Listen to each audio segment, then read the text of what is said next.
Alrighty, okay. What I loved about you guys and all of your stories is they're all talking about how they were on the tools, they were doing this, they were doing that sort of stuff, and then they made that transition. I just wanted to talk about how they did that. So I'm going to talk about the transition process first for David.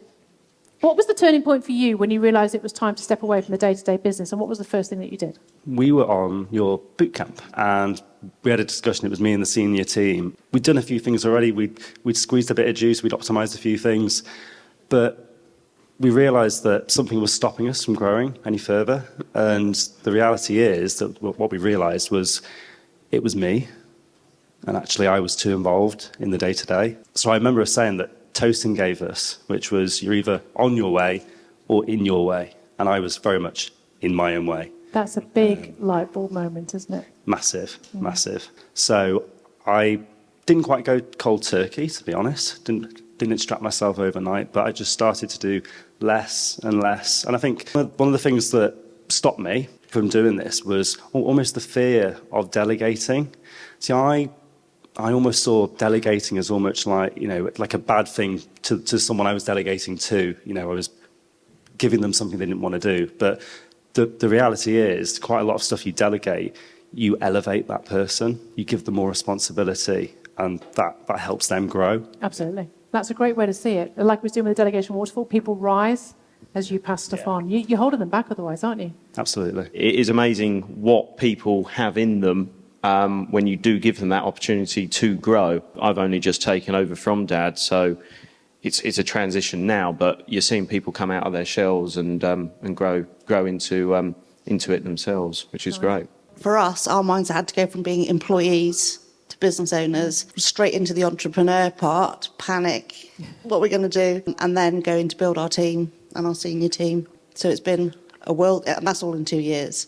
So having that mindset change, and it has to change very, very rapidly. I mean, that is massive, because you've gone from being their colleague to their boss. Now, that's going to cause issues. Yeah. And then from the boss to, I'm actually not going to be in the business. That's a really big step. They have that interdependence on you. And so we've just been discussing it this week, where the day-to-day staff will try to bypass straight to Sophie, myself, or even Charlotte, and it's having to say, no, go to your team. And it's having us to stop to think and set them on the right path for them to grow, because we want to promote them, or we all want them to come on this journey with us. So if we're taking on the responsibility all the time, we're not helping them build their skills. And I know your team's come up as well, haven't they? Yeah, so we've just made Charlotte a director. So, and what was Charlotte before you bought the business? So Charlotte started part-time as a property maintenance or tenancy manager, and over the years she's just stepped up and been that support for Sophie and I to be able to come off the tools and give someone that responsibility. Can you manage that team? Can you sort out that back end?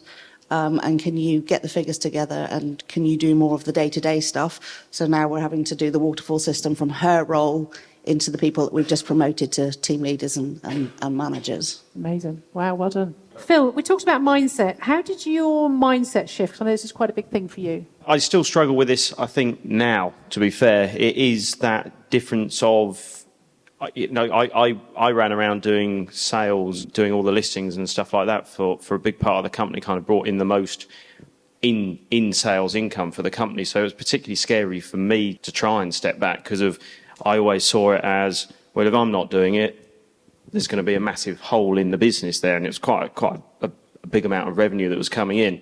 I must admit, for us, it was finding someone to replace myself, to do that job. And as of this year, I think we're on to our third or fourth lister, and we still haven't actually found a replacement for myself. So it was, at the moment, it's kind of bringing the team up to replace myself. But that's the big mindset change, is that actually I can be more beneficial having the time away, going through that to-do list from boot camp 18 months ago now, and going, oh, crikey, we still haven't done that. And that's where we fill the gaps. Most people quit going through that process. They try one, it fails, think, sod it, I'll go back in. What you're doing is you're continuing. And it's that mindset. And I always use this phrase, you've got to kiss a few frogs. Yeah, definitely. And you do. And it's maybe the third, fourth, or even the fifth or sixth person, but when you find that one. Yeah, we haven't quite done what you say, Sally, which is employ two choose the best one and Edge your fire the bets. worst. But I'm getting quite tempted for that one. I must admit. I call that edging your bets. So when you need to fill someone, you hire two because one's going to work out and one isn't, and you speed up the process because by the time you've kissed 5 frogs, a year's gone by. If you hire 2 at a time, you actually do it in 6 months, so it just halves the time. Absolutely. You can have that one for free. All right, let's have Harriet. So Harriet, shift into growth. You tenancy manager on the tools, you were a director but doing the role tenancy manager, and you made that step of realising that you could make, you're covering £10 an hour tasks here, but you could make so much more money over here. What was because you probably had those mindset before that you wanted to do that, but you didn't. So why didn't you, and what was the difference that made you do it? In all honesty, my realisation came at boot camp when I was analysing all of the jobs and the tasks and everything that I was doing in the office, and actually really were a waste of my time at the level that I was at. What I then needed to go overcome was my worthiness to step away from those day-to-day tenancy management tasks, because my mind was still very much that I'm a tenancy manager. So it's taken me a good little while to move away from them. But we're at a place now where I spend most of my time focusing on the bigger stuff, the acquisitions, the stuff that's going to make us money, organising whoever's doing with a funnel, wherever they're doing it with the funnel, and planning how that's going to sort of fit into our day-to-day business. So, yes. You saw the money, basically, didn't you? I did, yeah. Boot camp was, real eye-opener. I think that's the light bulb for a lot of people. When you see 6 to 7 actions, I can do all the gas actions today, or I could go over here and add 100k by sending that letter. It all of a sudden becomes like a no-brainer, and it's like, drop. Yeah, and I saw that with you. You just sort of quickly just moved on. Yeah, absolutely. It was, I want to say it was overnight, but it wasn't. It was, okay, you can do this. No, you can't. Yes, you can. No, you can't. And eventually we got there. All right, Rhiannon. So building a trustworthy team, stepping back and building a team that you can trust so that you don't have to do things on the phone, etc. Yeah, so I think realisation moment for me was when you were asking about who was doing our business accounts for all the acquisitions that we'd done. And I said, me. And getting finance and everyone in the room, that will be the bit that you'll want to hold on for longer. We'd already had outsourced our client accounting to PayProp, so that had freed up a lot of time. So that was easier to hand over because I could monitor it from a distance. But handing over the business, and at that time we had 3 limited companies that we were trying to wind down and move and do stuff with. And we tried hiring. In the end, we outsourced to a company that now does it all for us. But that was literally drowning us. And then, so that once that freed up time, we could then focus on optimising the acquisitions, focusing on putting all the teams in their lanes to focus where we wanted to go, bringing the training up so that they're all trying to get on the same journey as us, whilst we're bringing more portfolios into the business and trying to grow and trying to bring on new staff. Now I hear Sophie took the phone off your desk as well. We did have to. Sophie went on half-term holiday with the kids, and we removed all the phones from our desks because staff were, such and such wants to speak to you, and then just putting the call through and she would answer it. So now there's no phones. I don't have a phone. Sophie doesn't have a phone. Charlotte doesn't have a phone. Wow. So if they want to come and see us, they literally have to come down the floor and come and see us. So if you're struggling with staff passing you stuff, just remove the phone off your desk. Then they can't come to you and they don't want to walk. In our new office, we're in the north wing, so they literally won't be able to ask us all the time. So you want to check in with your team, but you don't need to be there babysitting them because they do know the answers. I mean, we had a conversation before we came up here going, you have the Agent Rainmaker legal helpline as part of our package. If we're not here to answer it, ring them because they will probably know the answer more than we do. Yeah. So we have to give the tools and remind them. And dramatising risk by getting the information from somewhere else. Yeah. So that's the legal answer, not our interpretation of it. So giving them the tools and confidence. I love it that you've got a left wing and a right wing. I think that's pretty cool. North wing and south wing now, yes. Oh, very posh.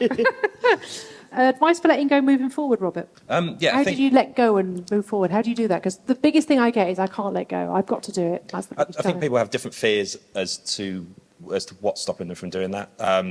Why do we not delegate? How do we get in our own way? And it's different for different people. Some people fear the losing visibility of what's going on in their business. They fear that the clients who are used to talking to them and don't get them on the end of the phone will all walk.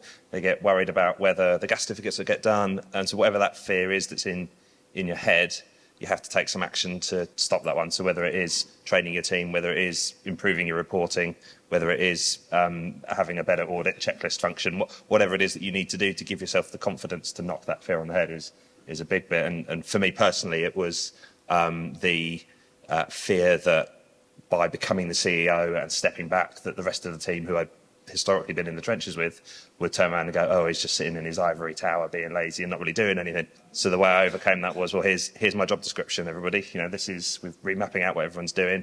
Here is my job description. Here's what I'm going to be doing. This is what you're doing. So it was clearly defined, and everyone didn't think that. That gave me the confidence to go, here's my role. This is what you're doing, and move forward from there. And for those of you who don't know, Robert, he's added how much to your business? Just over 2 million. Just over 2 million. So, David, challenges and letting go. I know you had some challenges letting go. Yeah, one of the biggest challenges I had was letting go of the valuations. So, Same as Phil. Yeah.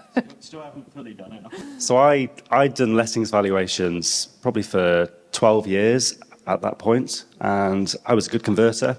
I had a great conversion to fully managed. So that was the hardest thing. We delegated it to 2 members of the team who still do it today, and they're okay. They're not as good as me, but I shouldn't compare them to me.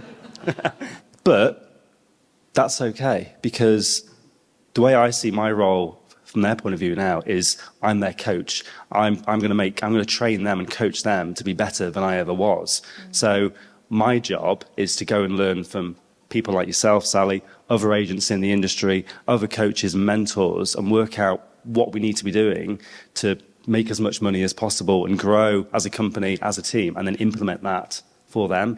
That's probably the hardest thing I've had to give away. The easiest thing I had to give away. So, tell you a funny story. We've got quite a few properties that have got prepayment meters, and when these properties become empty and they've run out of juice, the cleaner wants to go and clean the property, and someone needs to go and put money on the prepayment meter. Well, guess what? Up until about a year and a half ago, because me, I was the only one with a company credit card, who used to go and do that? I used to go and drive, believe it or not, 45 minutes to a property, to run down the road to the Co-op late shop, to go and put 30 quid on this bloody meter. And the worst bit is we didn't even charge the landlord. That's crazy. Crazy. So I don't do that anymore. You lot scare the hell out of me on a daily basis. You really do. Measuring success after letting go, Robert. Now, obviously, as a CEO, I know from running 6 companies, one of the biggest part of that is then measuring the success, keeping everybody on track, making sure performance isn't slipping. How have you managed that, and how have you dealt with that? Yeah, I think one of the big things is we restructured about 12 months ago, where we took all of the operational staff out of branches, put them into a new head office, got them all away from getting distracted by viewings and people walking in the door and the phone ringing, and that put everyone in one place, which made managing it a lot better. But we had no real reporting or way of sort of KPIs and managing what people were doing. And so getting that sorted and being able to see who's performing, who's not, what's working, what isn't, just gives you so much more clarity about what you're doing and more confidence to keep moving forwards or to knock something on the head. I think it's so easy to just proceed blindly because you're too busy doing and wanting to move forwards that you've not really got any way of tracking what's going on. So that was one of the big sort of shifts, was from sort of small letting agency to a little bit bigger, was we now need to start as a CEO having not all the information, because that's overload and you see the wood for the trees, but just working out what your 7 or 8 key things you want to see, that you want to be able to keep an eye on, so that you've got confidence to know where you're at. Okay, and last question to all of you, really. What's next? We're all on a journey. None of us here are perfect. What's next on the journey of growth and development, starting with you, David? I would say more acquisitions. We've only done 1 acquisition to date, but we would like to do a lot more, to be honest. So I think now that we've got to a point where we're fairly optimised in our current business, we've got the processes in place, we are in a much better position to take on more acquisitions, and there's always more juice to squeeze, I think. And for those who don't know, David has added over £500,000 to his business, so well done, David. My focus is really acquisitions as well. Since this restructure, we're now set up where we can just really start getting some volume through the business, and everything's ready to go. It's just finding another 3,000 units in the next 5 years is the goal. So whilst we can do a bit of that with let only to manage conversion and all the other strategies, there's got to be an upshift in the acquisitions we're doing. Now, I know you're both working on acquisitions, but the first thing had to be the optimisation, didn't it? Yeah, we've still got Because a if you lot of acquire that to without do. the optimisation, that's dangerous. And then once you've acquired, what do you do with the stuff that you've acquired? Optimise it. Give it 12 months. And It's then, like acquire, optimise, acquire, optimise, acquire, optimise. Don't do the acquisition without the optimisation. Dangerous. Awesome. Thank you very much, Robert. Over to Rhiannon. I know what you're going to say. Go on, Rhiannon. We just acquired first. No, but we have had a settling in of optimisation, so we're back on the acquisition hunt. We're hoping to have a branch in the next county on and set up a hub in the next place. Probably some side businesses that complement our current business and whatever Sophie's got in her plate. She doesn't know I want to buy the world. Yeah, still building the plan, but that's why I come to you guys to help widen the vision. For me, it's actually carrying out that change from being front-end tools. I think I do need to, that's the first thing, realistically, is to make that complete change. So I don't go out and do any valuations and anything at all. And then it will be to look to grow the company down A12 towards kind of London, Chelmsford, that kind of way. And same as everyone else, kind of laterals and bits and bobs, really. And your business is like 50 years old. It's 50, is it? Yeah, it's 1966. It was set up by Grandad. So, yeah. Blimey. I think for us, we're focusing on acquisitions moving into 2025 and more funnels as well. Definitely get some more funnels up and running and wherever they come from. And yeah, just focus on that really, on the business growth. Fantastic. Let's give them all a round of applause. Really fantastic. Well done. Thank you.